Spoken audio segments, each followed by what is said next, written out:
Good morning, everyone, and welcome to another realistic fiction writing lesson. Today, I really want to stress to you the purpose of this writing unit, and really what I want you to be doing is practicing writing.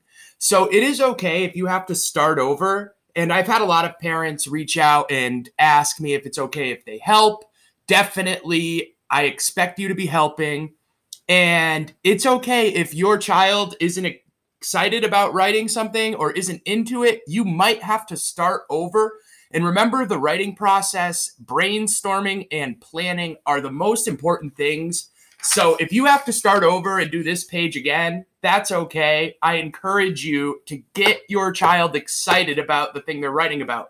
If your child isn't feeling it and doesn't really like what they're writing about, it's kind of pointless. They need to be excited about what they're writing about. So if you have to go back to square one, that's totally normal. And that's what great writers do. The only reason I'm really into my story was because I took a lot of time to think it out, plan it out. I had a good idea of what my story was going to be, and I'm excited to write about it. If you start writing and then you realize, I don't really like what I'm writing about, I don't want to write, it's okay to start over. Come up with a new problem. I love some of your problems. Characters getting lost outside. I had a student writing about making friends at school. That was a great story. Getting sick, viruses, and having to go to the doctor. Spicy food. I had a great story about spicy food. Or horses and bad weather. Weather could be a great problem in your story. So the brainstorming and planning process, I think, are the most important parts of writing, because once you have an idea that you're excited to write about, then you can really run with it. But if you're not excited to write about something, you might want to start over, and that's okay. I give you a lot of stuff, and right now I'm going to show you it's okay if you don't get to your problem right away. Or if I post, now we're going to talk about our problem, but you have to start over. That's okay. I don't mind. I'm just posting all of this, and you're going to keep practicing it.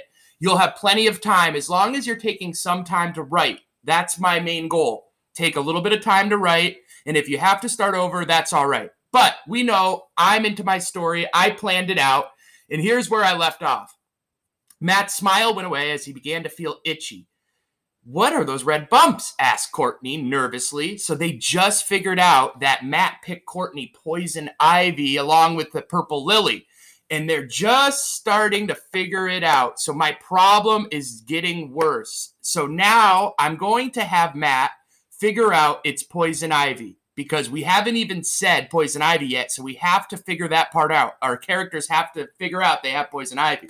So what are those red bumps? Matt's going to notice them and realize. So let's say Matt looked at his arms. And how is he feeling? Now he's feeling worried. So in a panic. Remember, describe how your characters are feeling. What are they seeing? How are they feeling? Now he's going to talk. He's going to figure it out. He's not going to just say it. He's going to scream it. He screamed. He screamed out. And when my character talks, I use the quotation, poison ivy. And when you scream something, you use the exclamation point, not a period, because he's screaming it.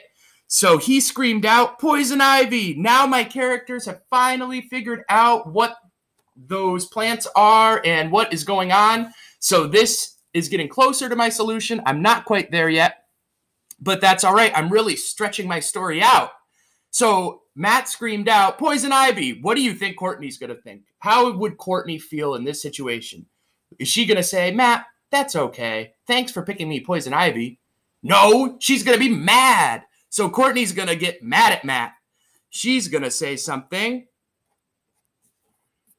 right back to him. You picked me? Poison ivy? And that's a question, and she's asking it very angrily. So you picked me, Poison Ivy? And now I need a new page. You picked me, Poison Ivy?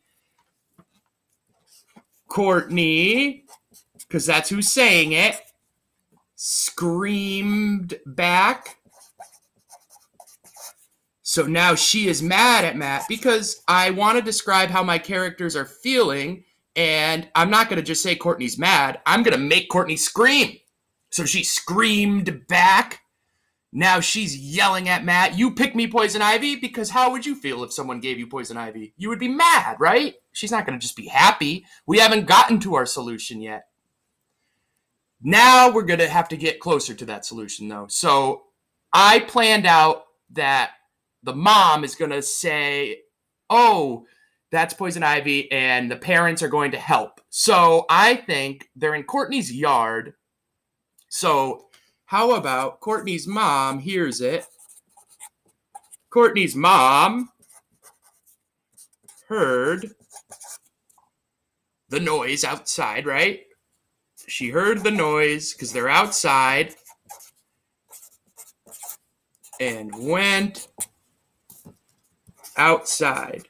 Now we're getting even closer. Courtney's mom heard the noise and went outside. She can now talk too. Why are you fighting? Because they're fighting. They're mad at each other now. Courtney just figured out. Why are you fighting? That's what she said. So I put my quotation marks, and I have to say who said it. So, why are you fighting? Asked Courtney's mom. I didn't give her a name because she's just a mom. Asked Courtney's mom. Now Courtney is still furious. She's mad. So she's going to tell her mom, he picked me, Poison Ivy. Again, exclamation point, because she's mad. And who said that? Courtney did. Courtney barked. She's going to bark it. Courtney barked, throwing the bouquet, and that's the flower and the poison ivy. You make a bouquet or an arrangement, throwing the bouquet at Matt. So she just threw it at him. Now our problem is about as bad as it can be. So let me reread to make sure it makes sense. Courtney screamed back. Courtney's mom heard the noise and went outside. Why are you fighting? Asked Courtney's mom. He picked me, Poison Ivy, Courtney barked, throwing the bouquet at Matt.